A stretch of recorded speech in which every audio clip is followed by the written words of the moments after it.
ನಮಸ್ಕಾರ ಎಲ್ರಿಗೂ. ಮೊನ್ನೆ ಒಂದು ವಿಡಿಯೋ ಅಪ್ಲೋಡ್ ಮಾಡಿದ್ದೆ, ಬೆಟ್ಟಿಂಗ್ ಆ್ಯಪ್ನೆಲ್ಲ ಬ್ಯಾನ್ ಮಾಡಿದ್ದಾರೆ ಇಂಡಿಯಾದಲ್ಲಿ ಅಂತ. ಆದರೆ ಅಲ್ಲಿ ಒಂದು ಪರ್ಫೆಕ್ಟ್ ಎಕ್ಸಾಂಪಲ್ ಕೊಡೋದನ್ನ ಮರ್ತ್ಬಿಟ್ಟಿದ್ದೆ. ಆದರೆ ಆ ಪರ್ಫೆಕ್ಟ್ ಎಕ್ಸಾಂಪಲು ನಮ್ಮ ಕರ್ನಾಟಕದಲ್ಲೇ ನಡೆದಿದೆ. ದೇಶನೇ ತಿರುಗಿ ನೋಡುವಂತಹ ಒಂದು ಘಟನೆ ನಡೆದಿದೆ. ಕರ್ನಾಟಕ ಸರ್ಕಾರನ ಪ್ರತಿನಿಧಿಸುವಂತಹ ಒಬ್ಬ MLA, ಕರ್ನಾಟಕ ಸರ್ಕಾರನ ಆಳ್ತಿರೋರು ಕಾಂಗ್ರೆಸ್ ಗೌರ್ಮೆಂಟ್. ಆ ಕಾಂಗ್ರೆಸ್ನ ಪ್ರತಿನಿಧಿಯಾಗಿರುವಂತಹ ಒಬ್ಬ MLA ಈ ಒಂದು ದೊಡ್ಡ ಆನ್ಲೈನ್ ಗೇಮಿಂಗಲ್ಲಿ, ಆನ್ಲೈನ್ ಬೆಟ್ಟಿಂಗಲ್ಲಿ ಮುಳುಗಿ ಜನರನ್ನ ಹೇಗೆಲ್ಲ ಹಾಳು ಮಾಡ್ತಿದ್ದ, ಅದೆಲ್ಲ ತನಿಖೆ ಮಾಡಿ ಇವಾಗ ED ಅವ್ರಿಗೆ ಗೊತ್ತಾಗಿ ಆತನ ಅರೆಸ್ಟ್ ಕೂಡ ಮಾಡಿದ್ದಾರೆ.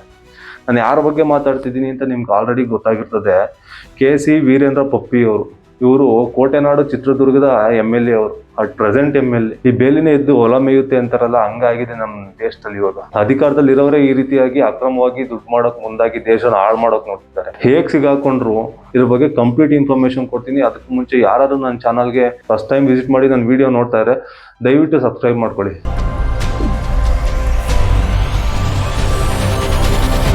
ಕೆಲವು ದಿನಗಳ ಹಿಂದೆ ನಮ್ಮ ದೇಶದ ಅತಿ ದೊಡ್ಡ ತನಿಖಾ ಸಂಸ್ಥೆ ಆಗಿರುವಂತಹ ED ಅವರು ಸುಮಾರು 30ಕ್ಕೂ ಹೆಚ್ಚು ಸ್ಥಳಗಳಲ್ಲಿ ಶೋಧ ಮಾಡ್ತಾರೆ. ಯಾಕೆ ಏನು ಅಂತ ನೋಡೋಕೋದ್ರೆ ಈ ಅಕ್ರಮವಾಗಿ ದುಡ್ಡನ್ನೆಲ್ಲ ಬಚ್ಚಿಕ್ಕವ್ರಂತೆ ಅಂತ ಅವ್ರಿಗೊಂದು ಇನ್ಫಾರ್ಮೇಶನ್ ಬಂದಿರುತ್ತೆ. ಪಕ್ಕಾ ಕ್ಲಾರಿಟಿ ಮೇಲೆ 30ಕ್ಕೂ ಹೆಚ್ಚು ಜಾಗ, ಬೆಂಗಳೂರು, ಮುಂಬೈ, ಹುಬ್ಬಳ್ಳಿ, ಗೋವಾ, ಕೋಲ್ಕತ್ತಾ, ಇನ್ನು ದೇಶದಲ್ಲಿ ಯಾವ್ಯಾವ ದೊಡ್ಡ ದೊಡ್ಡ ಸಿಟೀಸ್ ಇದಾವೆ ಈ ಎಲ್ಲಾ ಕಡೆನೂ ಕೂಡ ದಾಳಿ ಮಾಡಿದ್ದಾರೆ. ಯಾಕೆ ದಾಳಿ ಮಾಡಿದ್ರು ಅಂತ ನೋಡೋದಾದ್ರೆ, ಈ ಎಲ್ಲಾ ಒಂದು ಕೇಂದ್ರಗಳಲ್ಲೂ ಕೂಡ ಅಕ್ರಮವಾಗಿ ಬೆಟ್ಟಿಂಗ್ ದಂಧೆ ನಡೆಸ್ತಾ ಇದ್ರು. ಈ ಬೆಟ್ಟಿಂಗ್ ದಂಧೆ ನಡೆಸಿ ಅಕ್ರಮವಾಗಿ ದುಡ್ಡನ್ನು ಕೂಡ ಸಾಗಾಟನೆ ಮಾಡ್ತಾ ಇದ್ರು. ಈ ಕಪ್ಪು ಹಣನೆಲ್ಲ ವೈಟ್ ಆಗಿ ಕನ್ವರ್ಟ್ ಮಾಡ್ತಿದ್ರು ಅಂತ ಒಂದು ಇನ್ಫಾರ್ಮೇಶನ್ ಮೇಲೆ ರೈಡ್ ಮಾಡ್ತಾರೆ. ಆದ್ರೆ ಶಾಕಿಂಗ್ ವಿಚಾರ ಏನಂದ್ರೆ, ಈ 30 ಕಡೆಗೂ ಹೆಚ್ಚು ಏನು ದಾಳಿ ಮಾಡಿದಾರಲ್ಲ, ಇದಕ್ಕೆಲ್ಲ ಓನರ್ ಒಬ್ಬನೇ ಆಗಿರ್ತಾನೆ. ಆ ಭೂಪ ಬೇರೆ ಯಾರು ಇಲ್ಲ, ನಮ್ಮ ಕರ್ನಾಟಕದವನೇ. ನಮ್ಮ ಕರ್ನಾಟಕದ ಜನ ವೋಟ್ ಹಾಕಿ ಗೆಲ್ಸಿರುವಂತಹ ನಮ್ಮ ಕೋಟೆನಾಡು ಚಿತ್ರದುರ್ಗದ MLA KC ವೀರೇಂದ್ರ ಪಪ್ಪಿ ಅವರು. ಈ ಎಲ್ಲಾ ಬೆಟ್ಟಿಂಗ್ ಕೇಂದ್ರಗಳಿಗೂ ಒಬ್ಬರೇ ಓನರು, ಅದು ಈ ವೀರೇಂದ್ರ ಪಪ್ಪಿ ಅವರು ಅನ್ನೋದು ED ಅವ್ರಿಗೆ ಗೊತ್ತಾಗುತ್ತೆ. ಗೊತ್ತಾಗ್ತಿದ್ದಂಗೆ ಇವ್ರನ್ನ ಈ ಗ್ಯಾಂಗ್ಟಾಕ್ ಅನ್ನೋ ಒಂದು ಊರಿದೆ, ಈ ಒರಿಸ್ಸಾ ಕಡೆ, ಆ ಕಡೆ ನಾರ್ತ್ ಈಸ್ಟ್ ಇಂಡಿಯಾದಲ್ಲಿ, ಆ ಒಂದು ಊರಲ್ಲಿ ಇರ್ತಾರಂತೆ ಈ ಮಹಾತ್ಮ. ಇವ್ರನ್ನ ಕರ್ಕೊಂಡ್ಬಂದು ಬೆಂಗಳೂರಿಗೆ ಅರೆಸ್ಟ್ ಮಾಡಿ ಇಟ್ಕೊಂಡವ್ರೀಗ. ಅವ್ರನ್ನ ಯಾಕೆ ಅರೆಸ್ಟ್ ಮಾಡಿದ್ರು ಅಂತ ನೋಡೋದಾದ್ರೆ, ಈ ಮಹಾನ್ ಸಾಹೇಬ್ರನ್ನ ಜನರು ಓಟ್ ಹಾಕಿ ಗೆಲ್ಸಿ ಜನಸೇವೆ ಮಾಡಪ್ಪ, ಚಿತ್ರದುರ್ಗನ ಉದ್ಧಾರ ಮಾಡಪ್ಪ ಅಂತ ಬಿಟ್ಟಿದ್ರೆ, ಇವ್ರ ಸಹಚರರೆಲ್ಲ ಸೇರ್ಕೊಂಡು ಈ ಅಕ್ರಮವಾಗಿ ಬೆಟ್ಟಿಂಗ್ ಆ್ಯಪ್ನ ನಡೆಸ್ತಿದ್ರಂತೆ. ಅವ್ರ ಬೆಟ್ಟಿಂಗ್ ಆ್ಯಪ್ಗಳ ಹೆಸರು ಹೇಳ್ತೀನಿ ನೋಡಿ. ಕಿಂಗ್ 567, ರಾಜ 567, ಆ ಥರ ಈ ಏನು ಎಲೆಗಳು ಇರ್ತಾವೆ ನೋಡಿ, ಇಸ್ಪಿಟ್ ಎಲೆಗಳು, ಈ ಥರದ್ದೆಲ್ಲ ಹೆಸರು ಇಟ್ಕೊಂಡು ಆನ್ಲೈನಲ್ಲಿ ಇಲ್ಲೀಗಲ್ ಆಗಿ ಈ ಬೆಟ್ಟಿಂಗ್ ಅನ್ನೇ ನಡೆಸ್ತಿರ್ತಾರೆ. ಯಾರ್ಯಾರೆಲ್ಲ ಬೆಟ್ಟಿಂಗ್ ಆಡಿರ್ತಾರೆ ಈ ಥರ ಲೈನ್ ವೆಬ್ಸೈಟ್ಗಳು ಎಲ್ರಿಗೂ ಗೊತ್ತಿರ್ತದೆ. ಈ ಒಂದು ಬೇಸಿಕ್ ವೆಬ್ಸೈಟ್ಗಳಿಗೆಲ್ಲ ಈ ಮಹಾಶಯನೇ ಓನರ್ ಅಂತೆ.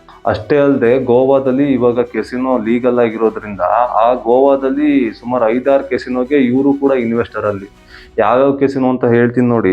ಪಪ್ಪೀಸ್ ಕೆಸಿನೋ ಗೋಲ್ಡ್ ಅಂತೆ, ocean rivers casino, puppy's casino pride, ocean 7 casino, big daddy casino.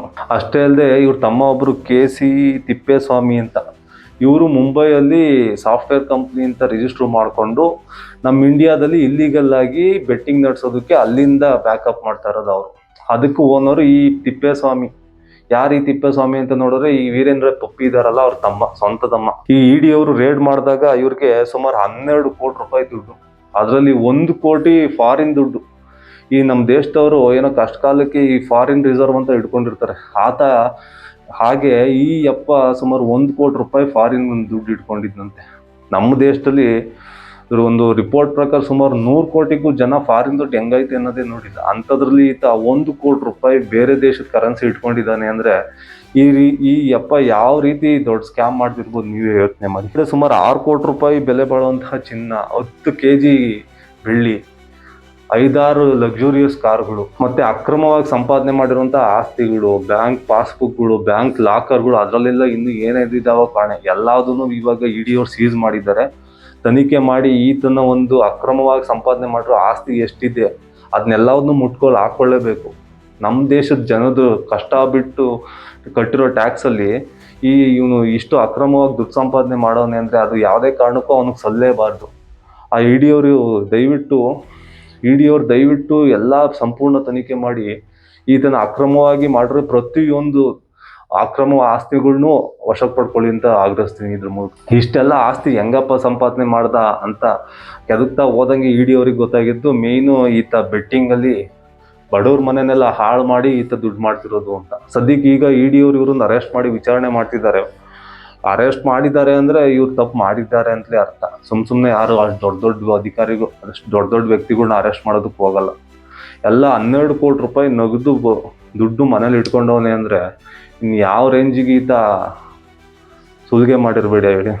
ಒಬ್ಬ ಜನಪ್ರತಿನಿಧಿ, ಅದು ಜನರೇ ಓಟ್ ಹಾಕಿ ಗೆಲ್ಸಿರುವಂತಹ ಪ್ರತಿನಿಧಿ, ಈ ರೀತಿ ಅಕ್ರಮವಾಗಿ ದುಡ್ಡು ಮಾಡೋಕೆ ಹೋಗಿ ಅರೆಸ್ಟ್ ಆದಾಗ ಸಮಾಜಕ್ಕೆ ಯಾವುದೊಂದು ಸಂದೇಶ ಕೊಡ್ತಿದ್ದಾರೆ ಇವರೆಲ್ಲ ಸೇರ್ಕೊಂಡು. ಇವರು ಅಂತ ಅಲ್ಲ, ಪ್ರತಿಯೊಬ್ರದ್ದು ಅಷ್ಟೇನೆ. ಯಾರೊಬ್ರು ಕೂಡ ಜನರು ಒಳ್ಳೆ ಮಾರ್ಗದಲ್ಲಿ ನಡೀಲಿ ಅಂತ ಇದುವರೆಗೂ ಒಬ್ಬ ರಾಜಕಾರಣಿನೂ ನಾನು ನೋಡ್ದವನೇ ಅಲ್ಲ. ಎಲ್ರೂ ಅಕ್ರಮ, ಬೇಡದಲ್ಲೇ ಇರೋ ವಿಚಾರಗಳಿಗೇನೆ ರಾಜಕಾರಣಿಗಳು ರಾಜಕಾರಣ ಮಾಡಕ್ ಹೋಗ್ತಾರೆ. ಬಡವರು ಊಟ ಇಲ್ಲದೆ ಸಾಯ್ತಾವ್ರೆ. ರೈತರು ಸರಿಯಾಗಿ ಅವ್ರು ಬೆಳೆದಿರುವಂಥ ಬೆಳೆಗಳಿಗೆ ಬೆಲೆ ಸಿಗ್ತಿಲ್ಲ ಅಂದ್ಬಿಟ್ಟು ಕಣ್ಣೀರಲ್ಲಿ ಕೈ ತೊಳ್ಕೊಂಡು ಒಂದೊಟ್ಟು ಊಟ ಮಾಡ್ಕೊಂಡು ನಿದ್ದೆ ಮಾಡ್ತಾವ್ರೆ. ಇವ್ರೆಲ್ರ ಮಧ್ಯ ನಾವು ಏನೋ ನಮ್ಮನ್ನು ಉದ್ಧಾರ ಮಾಡ್ತಾರೆ ಇವರು ರಾಜಕಾರಣಿಗಳು ಅಂತ ಓಟಾಗಿ ಗೆಲ್ಸಿದ್ರೆ ಈ ಮಹಾನ್ ಭಾವರು ಜನರನ್ನ ಉದ್ಧಾರ ಮಾಡ್ರು ಅಂದ್ರೆ ಜನರನ್ನ ಹಾಳು ಮಾಡೋಕೆ ಏನೇನ್ ಬೇಕು ಎಲ್ಲ ಕೆಲಸ ಮಾಡ್ತಾರೆ. ಏನ್ ಹೇಳ, ಇವರೇ ಎಕ್ಸಾಂಪಲ್. ಬೇರೆಯವ್ರದ್ದು ಹೇಳಕ್ ಹೋಗಲ್ಲ, ಅವ್ರು ಮಾಡ್ತಾರೋ ಬಿಡ್ತಾರೋ. ಬಟ್ ಈ ವೀರೇಂದ್ರ ಪಪ್ಪಿ ಅವ್ರದ್ದೇ ತಗೊಳ್ಳಿ. ಚಿತ್ರದುರ್ಗ ಜನ ಎಷ್ಟು ಆಸೆ ಇಟ್ಕೊಂಡು ಈ ಅಪ್ಪನ ಓಟಾಗಿ ಗೆಲ್ಸಿದ್ರು. ಈತ ಇವತ್ತು ಈ ಬಡ ಮಧ್ಯಮ ವರ್ಗದವರೇ ಈ ಬೆಟ್ಟಿಂಗ್ಗೆ ಬಂದು ಹಾಳಾಗ್ತಿರೋದು. ಇಂಥ ಜನಗಳನ್ನ ಹಾಳು ಮಾಡಿ ಈತ ಉದ್ಧಾರ ಆಗೋದಾದ್ರೆ ಏನಿದೆಯಾ ಸ್ವಾಮಿ? ಜನ ಅಷ್ಟು ದೊಡ್ಡ ಅಧಿಕಾರ ಕೊಟ್ಟಿದ್ರಲ್ಲ, ಜನಸೇವೆ ಮಾಡ್ಕೊಂಡು ಹೋಗಿರೋ ಸ್ವರ್ಗದಕ್ಕಾದ್ರೂ ಹೋಗ್ತಿದ್ರು. 100 ಜನ ಬಯೇಶ್ ಅನ್ನೋರು ಇವತ್ತು ಉಗಿತಾರಲ್ಲ, ಎಷ್ಟು ಮನೆ ಹಾಳು ಮಾಡಿ ದುಡ್ಡು ಮಾಡಿದಿರೋ. ಆದ್ರೆ ಎಲ್ಲರೂ ಶಾಪ ತರ್ತದೆ, ಅದಂತೂ ಬಿಡಲ್ಲ. ಬಟ್ ನಾವೇನು ಹೇಳೋದು ಅಂದರೆ, ಒಬ್ಬ ಜನಪ್ರತಿನಿಧಿ ಆದಮೇಲೆ ಅವ್ರದ್ದೇನು ಕೆಲಸ? ಜನರನ್ನ ಉದ್ಧಾರ ಮಾಡೋದು, ಅವ್ರ ಕ್ಷೇತ್ರನ ಉದ್ಧಾರ ಮಾಡೋದು, ಬಡವರಿಗೆ ಹೆಲ್ಪ್ ಮಾಡಬೇಕು.